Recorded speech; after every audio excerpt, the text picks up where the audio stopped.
പരിശുദ്ധമ്മേ കൃപാസനം പ്രസാദപരമാതാവേ, അങ്ങേ സന്നിധിയിൽ ഞാൻ ചെയ്ത ഉടമ്പടി പാലിക്കാൻ എനിക്ക് ശക്തി തരണമേ.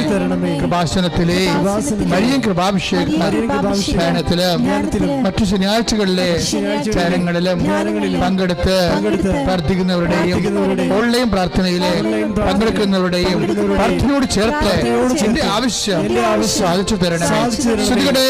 പ്രാർത്ഥിക്കുക. പരിശുദ്ധമ്മേ കൃപാസനം പ്രസാദപരമാതാവേ, സന്നിധിയിൽ ഞാൻ ചെയ്ത ഉടമ്പടി പാലിക്കാൻ എന്റെ കുടുംബത്തിന് ശക്തി തരണമേ. കൃപാസനത്തിലെ ആഴ്ചകളിലെയും ചൊവ്വാഴ്ചകളിലെയും ധ്യാനങ്ങളും ഓൺലൈൻ പ്രാർത്ഥനകളിലും പങ്കെടുത്ത് പ്രാർത്ഥിക്കുന്നവരുടെയും പ്രാർത്ഥനയോട് ചേർത്ത് എന്റെ കുടുംബത്തിന്റെ ആവശ്യം സാധിച്ചു തരണമേ.